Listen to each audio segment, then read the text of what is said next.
For me, what I've seen so far on the Cellular Pathology Scientist Training Programme, and certainly the opportunities around now the STP, the Scientific Training Programme, and the creation of clinical scientists, this is really, really exciting. I mean, it's certainly the future. I think when you look at pathology, I mean, there's been clinical scientists. I've been in sort of varying numbers across most of the disciplines, but not really within cellular pathology. And I think in my 36, 37 years, yikes, I've only ever worked with one clinical scientist in cellular pathology. And some of that, I'm sure, is down to clinical autonomy. Traditionally, I can say this because this is my background, a lot of the tasks and the roles were very technical and not really scientific. This is something now that's being developed. There's certainly more opportunity for biomedical scientists to get involved with clinical practice with accredited dissection procedures and reporting in cytopathology and histopathology. So now is the right time to have these discussions. Now is the right time to say, okay, well, what does the future hold, and which way do we want to go? And I guess also that there are some risks. There are some risks for existing workforce, and some things I'm interested in. And I've had a chat with John about, well, what will a clinical scientist be able to do that a biomedical scientist can't? So through this session, I guess we're going to tease out some of those issues. I'll also say, Chris should have been saying this.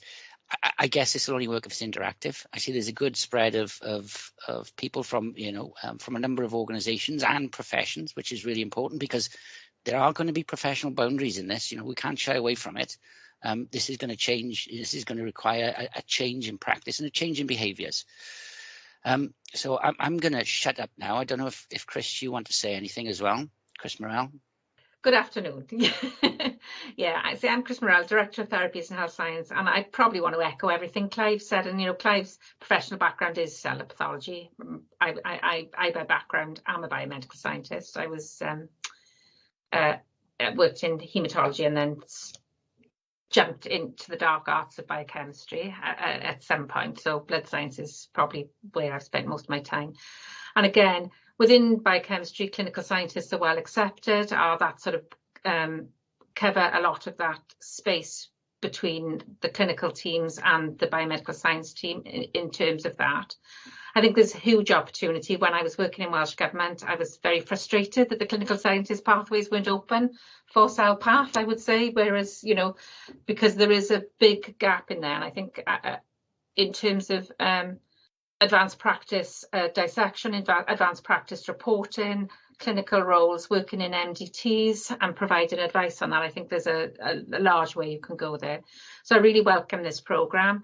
I think within Wales, we are pushing, same as everyone, we are working at the workforce, but we are pushing hard at the boundaries and developing careers for scientists, scientific staff within pathology, right from band 2 up to band 9s potentially. We want to be aiming. So I think this is absolutely the right place to go, and absolutely there are a large number of gaps to be filled, and it's not around substitution. It's about having the appropriate people with the appropriate skills trained to do a particular job, and in terms of the leadership. So yeah, I welcome this, and we'll do everything we can to support it through the DOTS group and the Healthcare Science Networks with Sarah and Delia, I'm sure.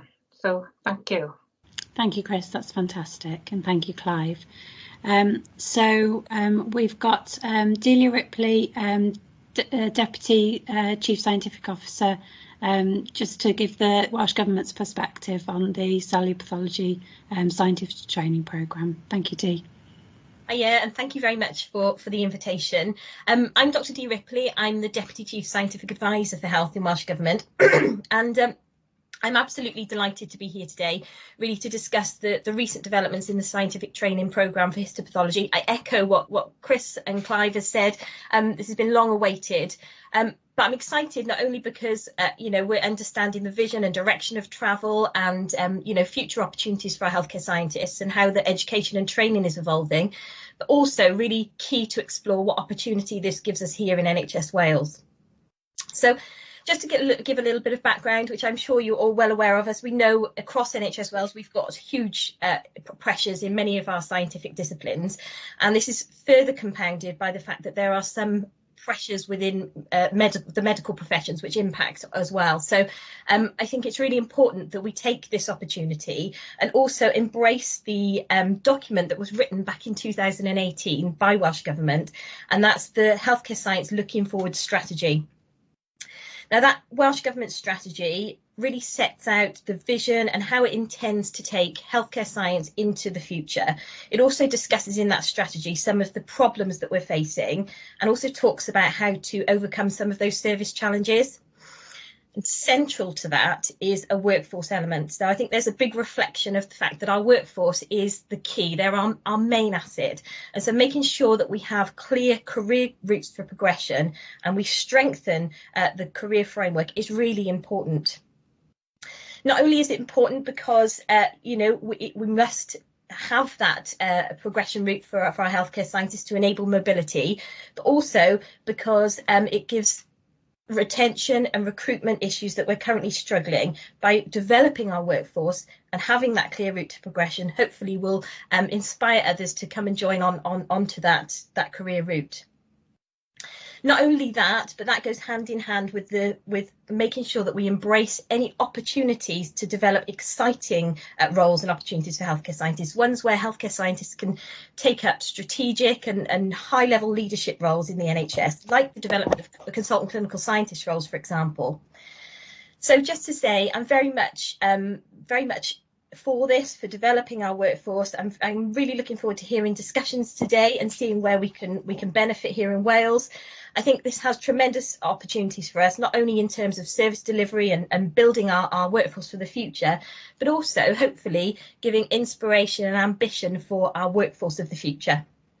So just to say thank you very much, everybody, for joining, and thank you for the part that you play in helping to shape our workforce of tomorrow. Thank you. Thank you, Dee. That's fantastic. So we're whistling through a series of presentations today so that we can cover off all different aspects of people that are behind this programme, but also to give you more information on it. So on that note, our next presenter is Jo Horn, who's going to talk to the new updated histopathology scientist training programme, and hopefully give a bit of information as to what this programme now contains and what's available now to the profession in Wales that we'll be able to take up moving forwards. Thank you, Jo. So hi everyone, I'm Jo, and I'm really pleased to be here today to talk to you about the STP in histopathology. I've got a few hats that I can bring to this, and I've recognised many names on the call that I've spoken to in the past, so it's nice to see you. I was lead editor for the STP curriculum review for histopathology, which is, I guess, where I come from really. But I've also started working for the National School in the last 6 months, so I'm now one of the training programme directors, and also Dean for the Midlands for healthcare science, which is really exciting. But my background is in gastrointestinal histopathology, and I'm also a consultant healthcare scientist. I started as a biomedical scientist, and I'm also dual registered as a clinical scientist. And I predate the STP, I think is the polite way to put it. So I've come from a background of being a biomedical scientist in the laboratory. We didn't really have clinical scientists, and we have a few in my department now. And I think the key difference in histopathology that we think is really important is that this isn't about creating a new silo of staff. This is about us working together as a brilliant collaborative team where we all can work to the top of our licence. Okay, so I will hopefully tell you all about the changes we've made. So I'm going to talk about the purpose and the value of it, because I think that's the key here. Some changes, what people can do afterwards, how it links into the bigger picture, and selling points of it for your organisations and for your colleagues. So the old histopathology curriculum wasn't really fit for purpose. It didn't have enough people in training, and departments didn't really want trainees. At Southampton, where I have come from and where we've trained, we actually had quite a few, and we used to often take trainees that were struggling in other departments, because there was clearly something wrong with it. In about 2019, 2020, there was the opportunity to revise all of the curriculum for all of the STP. So it was a really good opportunity, which I grabbed, as did a number of colleagues. And so what we looked to do first is to unpick it by looking at what was wrong, to work out what we needed to put right. So we all felt there was too much content in it, and some of it was really difficult to achieve. You were asking a lot of your trainees, and people didn't really know what to do with it at the end. And that manifested with problems during training and a variability in the understanding of what to do and how to do it. And there was also variability in, and I put it in quotes because it makes me feel a bit uncomfortable, the usefulness of graduates after the programme, because there was no clear pathway afterwards. And you think, well, how can this not work? Because it's a 3-year, fully funded training programme. It's got a master's included in it. And if you go for direct entry, you're getting additional staff. So what is not to love? So there's clearly something wrong. So when we reviewed it, we looked at all of the things above. And there were lots of people in those meetings. And we based our decisions on what to do based on our experiences, really. And also on a 10-year horizon scan of what we wanted to create for the future. So in summary, here are some of the changes. And these are the general changes. We have shorter rotations. There used to be for each, in the first year, it used to be 12 weeks was expected in lots of different areas, including reproductive science. So we changed the rotations and we made them shorter. And 3/4 of those are now within the cellular pathology footprint of the majority of departments. Gynae-cytology has gone from the programme altogether. People are increasingly finding that difficult to do. There's increased genomics in it because the world is changing. We've also introduced a digital and innovation component because the world is changing. We've broadened it. It was felt before that it was a dissection reporting qualification, but actually we've made it broad so it is a springboard to other qualifications and opportunities, all at scientific, senior scientific level. The elective has been removed, and that's a national thing. That wasn't our decision locally. There's also a leadership course built into it now, and it's aligned with national strategy, and I say that, and I mean national English strategy. I presume it's pretty similar to the Welsh Government strategy, and that's about people in the right place with the right skills doing the right things at the right time. So in terms of dissection and reporting, you had to cover loads of different specimen types before, so we've narrowed that and we've focused on a few, and I'll talk about that in a minute. We've aligned it to the IBMS and the RCPath qualifications for dissection. We're allowing people to build on their dissection skills during their training, and we've taken out any expectation of reporting competency, because there was in the old one, and that was really difficult for people. And also we acknowledge that that's HSST level, so it shouldn't be in this level. Here's a summary of how the curriculum now looks, and you can find this on the school website. There's a link in my talk. It has a master's built into it. That's at Manchester Metropolitan University, M level, fully paid. In phase 1, we're no longer calling it year 1, it's now phase 1 because it's shorter time to do the rotations.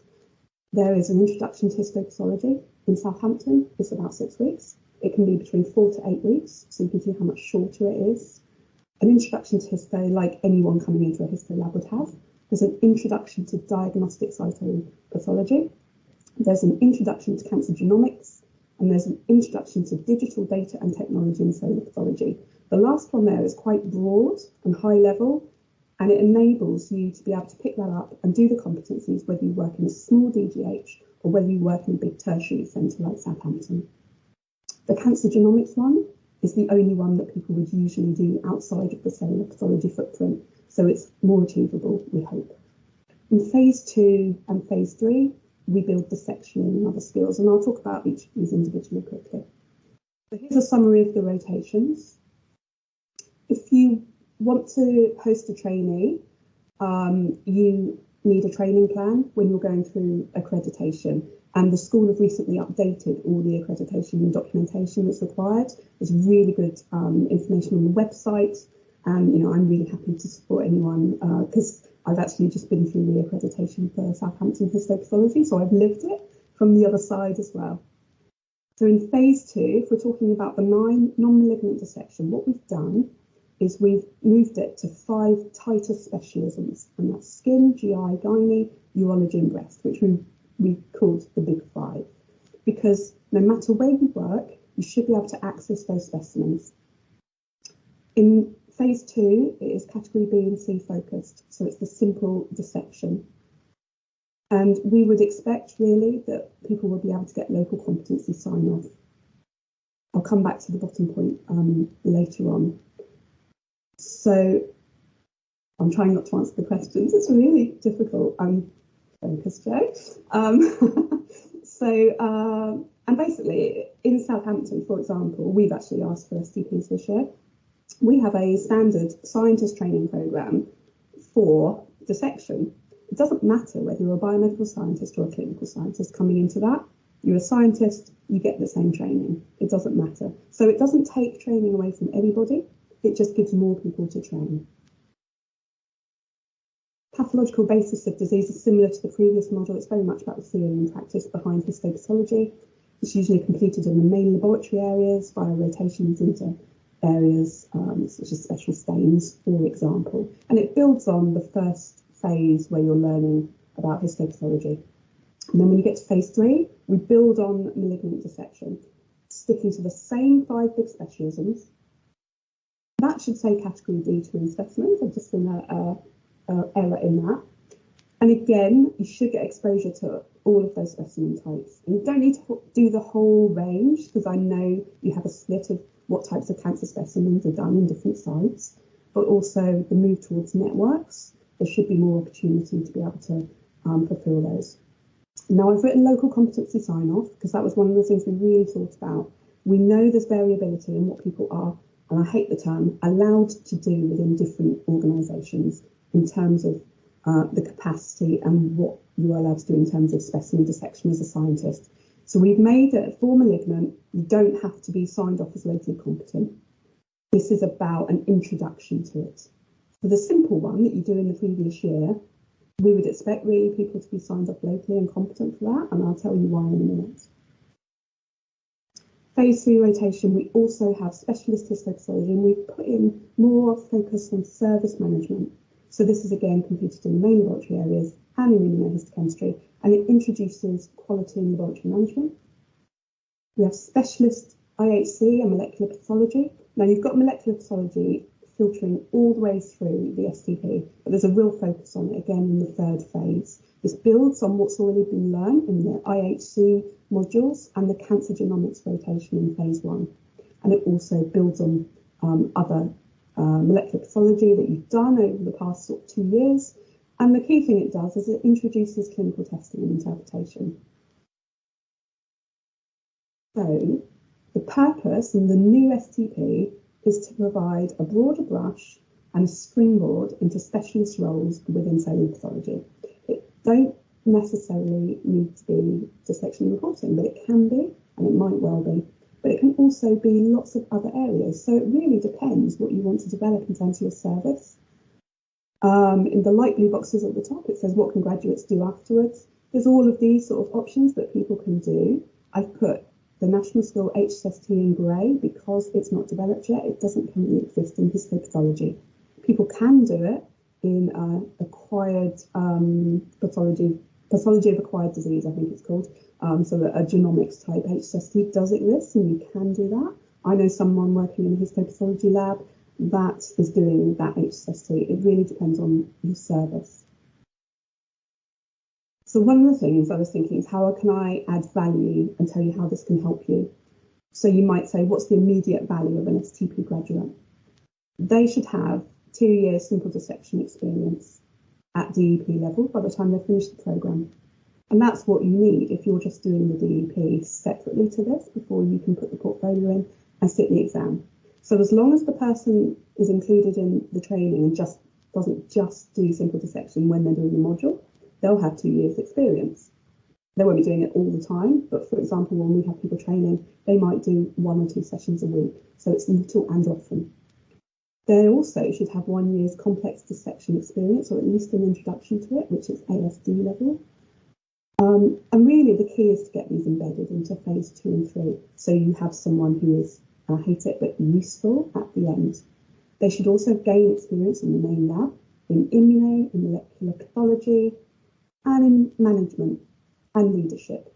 So when they come to the end, they should be able to contribute to service delivery and also training.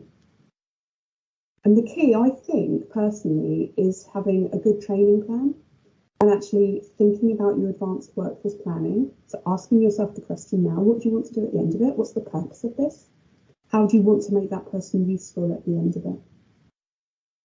This is just the bigger picture, and just to describe how complex the landscape for histopathology is, and how what we're trying to do in the National School and with our colleagues in the Institute and the Royal College is to try and pull all these things together so there are clear streams for everybody. No matter where you've come from, whatever your original or your second qualification are, you have the opportunity to access. And one of the great things we've seen in the last few years is the ability for biomedical scientists to access the HSST without having to register as a clinical scientist, and that's been a real breakthrough for us.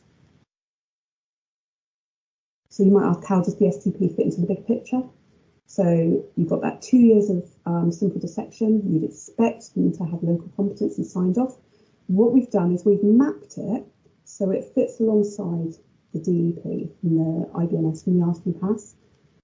And we've agreed with the Institute that the evidence from the STP that's gathered from the dissection can be used, literally lifted and put in to complete the DEP portfolio.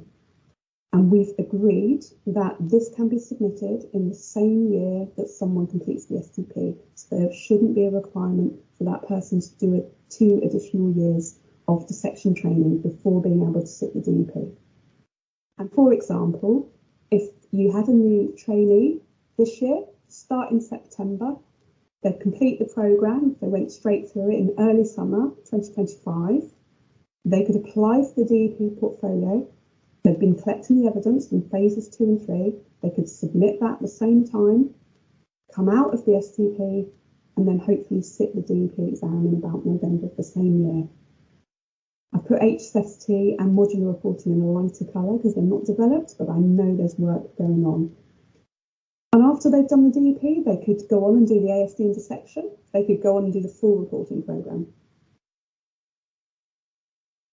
And the reason I think this is important is because I did the DEP, and it's a nationally recognised qualification in simple dissection. It's not an easy exam, but it's transferable. It's almost like a passport to other roles. So if you don't have a role in the organisation where you've trained, by having this exam, you've got this piece of paper that says, I've got this transferable national qualification, and everybody knows what the DEP is.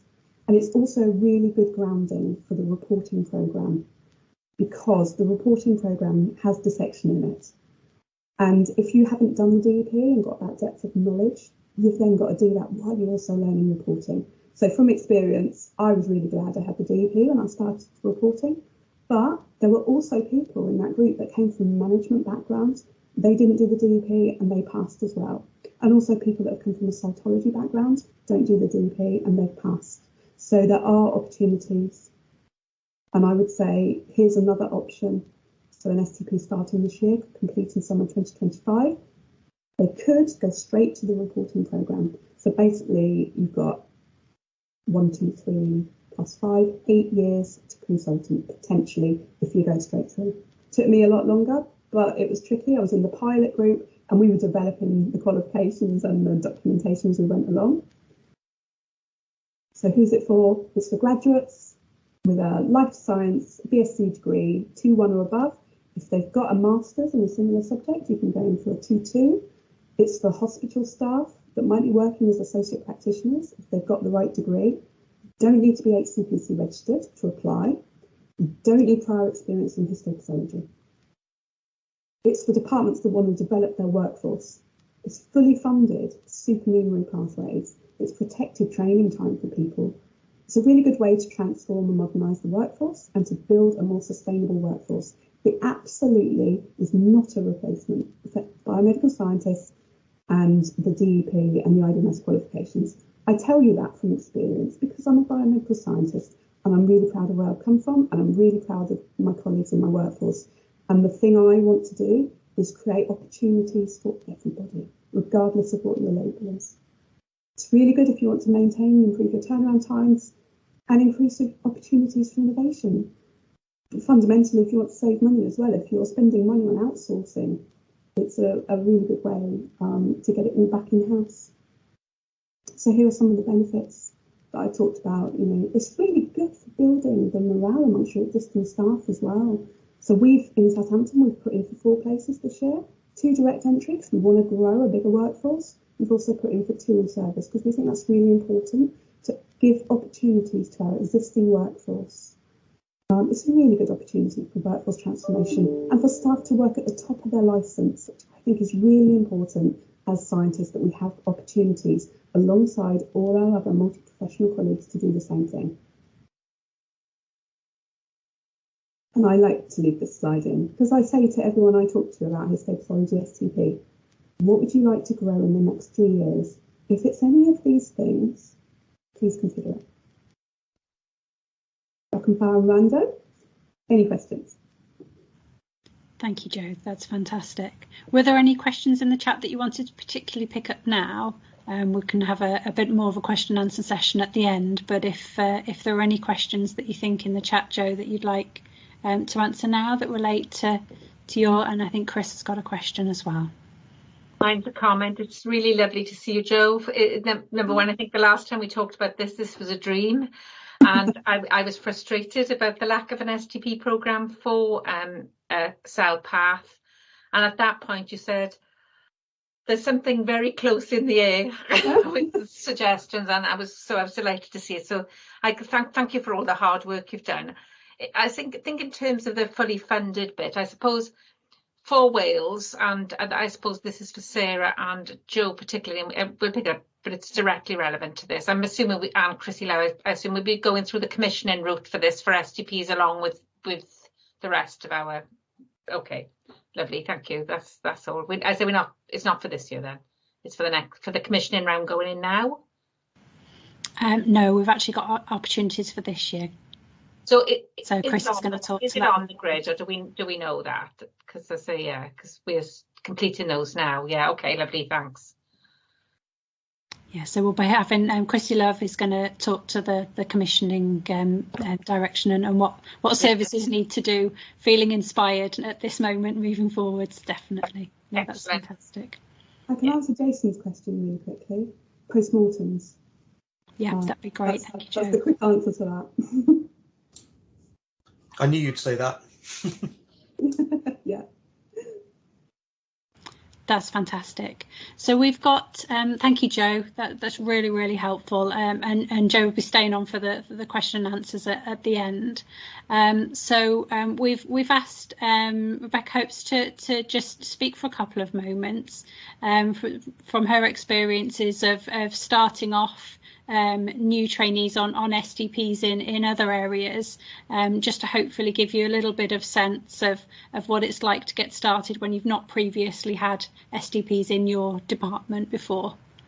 Thanks, Bex. So I'll start by giving you a brief background. My sort of discussion, I don't have any slides, is going to be quite granular in the operational day-to-day and having an STP. So I work at the All Wales Medical Genomics Service based in Cardiff, and we are actually accredited for 3 different curriculums. So we have a genomics curriculum, cancer genomics, and clinical bioinformatics in the discipline of genomics. And at present we have 7 STPs, but they're actually across the 3 disciplines and across the 3 years of the programme. So what is the STP, the Scientific Training Programme? So obviously you've heard that there's an academic component, and for our disciplines, the teaching occurs usually in blocks, in week blocks or consecutive days, but obviously that will depend on the university delivering as well. And obviously a large part of the programme is the work-based element. And what's really important for us is the rotations within the work-based element. And for each of our accredited programmes, they work slightly different. But I'd just like to draw your attention to our cancer genomics STPs, and some of you on the call have been really, really helpful in terms of helping support our cancer genomics STPs, because a couple of the modules require our trainees to go out to histopathology and external haematology as well. So I'd just like to take this moment to thank those colleagues for their support across Wales. So the work-based element forms a large part of their day-to-day role.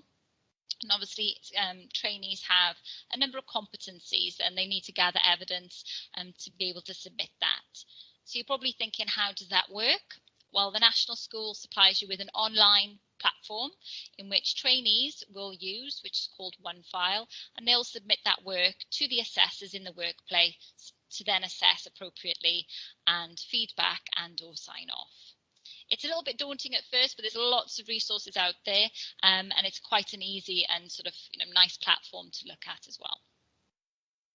So there's also something I'd like to draw your attention to, and it was really key for us in our succession planning, is that in the current curriculum, because obviously there are changes come September, there's a module called professional practice. And during COVID, we really looked at our training and really invested a lot of time in strengthening that particular module, because they have all their scientific experience from the work based within the lab, and then obviously the academic component as well. But the professional practice spans the entire 3 years of the program, and there really are lots of opportunities within that module to expand on leadership skills, management skills, and contributing to education and training, getting involved with the patients and public. And for us, we've actually really invested in that module and really have identified leaders, for our future workforce. And that probably leads me to our sort of recruitment and retention, which is we have a really good recruitment and retention rate of 100% going into employment, and with some going on to do the FRC Path Part 1, and I think that's really testament to sort of the process and the planning and the program itself, and the sort of shaping the leaders of our future. And I'd sort of kind of like to close by saying that it might feel a little bit daunting around the accreditation. But believe me, I'm going through the IBMS accreditation now, and I feel that's a little bit daunting. But I'm more than willing to sort of support anybody. We have lots of templates that we're willing to share around support for the STP. And not forgetting as well, obviously, you have the academic support from the tutors on the MSc and the National School as well. So that's it from me, but please feel free if anybody has any questions to comment in the chat or to even just pop me an email. Thanks, Sarah. Thanks, Bex. Really appreciate that. It's really helpful both to know your experience, but also to know that yourself and others are here to support along the way as well. I think that's really important as you're just starting out as the first couple of services potentially in this next year moving forwards. No, that's brilliant. Thank you. So we've got just to confirm that as well as the information that we're providing today, the National Pathology Network Strategy Board has also been discussing this, and it has given their support and their endorsement for this approach moving forwards. And at the same time, Chrissy Love, who's a Deputy for Education and Commissioning in HIW, has also been able to make available the programme from this September 2022 moving onwards. So just delighted to invite Chrissy just to speak for a few moments on the commissioning and the processes needed, so that you can either take on trainees either in this 2022 year, or put the numbers into your IMTPs for the 23 year, or just so that moving forwards how to go about this. Thank you, Chrissy. Thanks, Sarah. Yeah, so I've got a very short presentation just outlining how you get a trainee, what the requirements of a training site are, workplace responsibilities, trainee responsibilities, and then what HIW's responsibilities are. And then happy to take questions in the Q&A after my presentation. Next, please. So in order to gain a trainee, requests come in via the IMTPs. Like Sarah said, we've been able to include them this year for 22. So if you're interested in 23, you're formulating your plans now, so I suggest you think about putting them in. Within the IMTPs, there is a whole sheet for healthcare science, and there's also a sheet for additional requests if you don't see that specialism that you want to request. So fundings for the post are secured via the annual education and training plan. And once that plan has been agreed, we know we've got the budget, we then have a meeting round about now with service leads to agree the recruitment to the posts. Now, in the past, this has been a negotiation and a challenge at times, because what posts have been asked for doesn't necessarily equal what posts we have funding for. But I'm pleased to say that we are getting much nearer in terms of funding what is being asked for and what we can fund. So things are definitely improving, and there's less negotiation required going forward. National recruitment process is led by HOW with University Health Board collaboration. In terms of selection and interviewing, that is all done by service leads from health boards who wish to have these trainees. And then once the trainees have gone through that recruitment process, they commence in September. Next, please. So if you want to take a trainee, there are certain things you have to do. So you've got to undergo the National Schools process to gain accreditation. This PowerPoint will be available afterwards, and I've actually embedded the links that goes directly to the school site, so you can read for yourself what that process is. It's a self-assessment form that you need to complete, and it does take a bit of time, but it's not too onerous, but it is something that you will have to do. It's very important that any new trainers attend the Train the Trainer Day. These are run by the National School. They used to be face-to-face up in Birmingham, but since COVID, they've been online.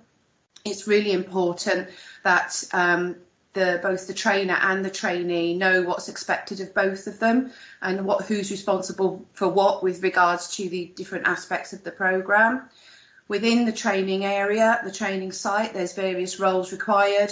You need your training officer, you need your supervisor, you need your assessor, your reviewers and your raters. And more details about that can be found on the National Schools website. Next, please. So workplace responsibilities. So I've just outlined really in year one what your responsibilities are. So it's about providing that training support. So if you are thinking about having a trainee, think about who your training officer, supervisor, assessor is going to be, etc. They need to have a work-based induction when they commence. They also need to have a work-based mandatory training, need to undertake all of that. And the workplace responsibilities is to support the trainees to achieve their work-based core modules and outcomes. Ensure that any relevant rotational work-based placements are organised, and also on employment, ensure that appropriate IT equipment is issued to the trainee so they can work flexibly. And we are suggesting that this is a laptop, not a desktop, going forward, because HOW are unable to fund IT equipment. That has to be funded from your health board. And with remote working, with COVID, and also with a lot of the university delivery remote, it's important that the trainees have the right equipment to be able to access all of that. Also, the workplace responsibilities to agree with the National School and HEIW if during the progress of the trainees programme that there are any extensions required or any withdrawal of trainees. It's really important that we are both informed of that as soon as possible. Next, please. So the responsibilities of the trainee are the trainee themselves have to enrol on the master's programme, which is part-time at the HEI that is delivering that accredited programme, and obviously that is where they achieve all their academic learning, and that learning is assessed within the university. They must attend the National Schools induction. programme, so they understand what their responsibilities are. They get introduced to one file, so they have to register with the school so that they've got access to one file, which is their online e-learning e-portfolio. Their responsibility is to create and then submit the evidence in their e-portfolio for assessment by their supervisors and assessors within the workplace, and also to discuss any problems affecting their progress with their supervisor or training officer, and not keep it to themselves, so that they don't cause problems with their progression, really. Next, please.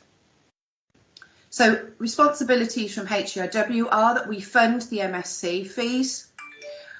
We also fully fund their salary, a band 6, with any of the on-costs, pension, etc.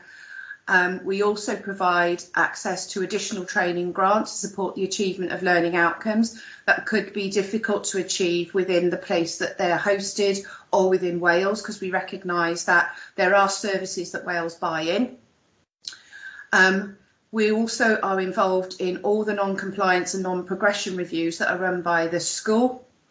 And we're also involved in any of the site visits the school may make where concerns have been identified, and they have to make a site visit to try and rectify those. So that's our responsibilities in terms of these trainees. And that really is a very quick whistle-stop tour of STP recruitment in Wales. And I'm happy to take any questions, like I said, once we enter into the Q&A session.